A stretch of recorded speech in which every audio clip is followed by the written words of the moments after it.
இப்போ வந்து இந்த ஃபஸ்ட்டு ஒரு ஸ்கீம் அனௌன்ஸ் பண்ணாங்க. இந்த மன்ரேகா ஸ்கீம். இந்த மன்ரேகா ஸ்கீம் அனௌன்ஸ் பண்ணும்போது, அ விழுப்புரத்தில வேர்ல்ட் பேங்க் ஒரு ஸ்டடி பண்ணாங்க. ஃபஸ்ட்டு என்னாச்சுன்னா, இந்த குழி தோண்டி மண் எடுத்து போடுறச்ச, இம்மீடியேட்டு பக்கத்தில வந்து இந்த பேஸ்கெட் பின்றதுக்கு ஒரு இண்டஸ்ட்ரி டெவலப் ஆச்சு. அந்த மண்ண தூக்கி போடுறதுக்கு ஒரு பேஸ்கெட் வேணும். இந்த ஒரு அந்த பாண்டும்பாங்க நம்ம இதில. பாண்டு வாங்க காசு இல்லாதவங்க, இந்த பேம்பூல வீவ் பண்ண ஒரு மூங்கில் கொடைக மாரி. வாங்கி அத பண்ண ஆரம்பிச்சாங்க. சப்போஸ் நீங்க அந்த மன்ரேகா இல்லன்னா, அந்த பேஸ்கெட் வீவிங் நடந்திருக்காது. உடனே ஒருத்தன் வந்து காஃபி, டீன்னு ஒரு தனி இக்கோசிஸ்டமே டெவலப் ஆகும்.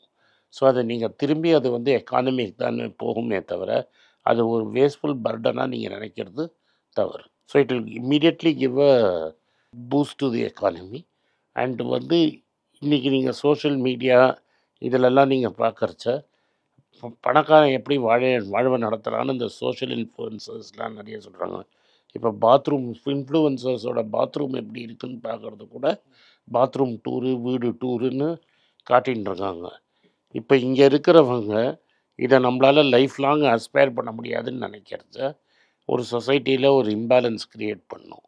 ஸோ, அந்த சொசைட்டில இவங்களுக்கு நீங்க ரூ. 2000 குடுக்கறதுங்கிறது, ஒரு அட்லீஸ்ட் ஒரு வலிக்கு ஒரு பெரிய காயத்துக்கு எதுக்கு ஸ்டிச்சஸ் போடணுமோ, ஸ்டிச்சஸ் போட முடியாத இடத்துல ஒரு பேண்டேட் ஒட்டுற மாதிரி தான் அது.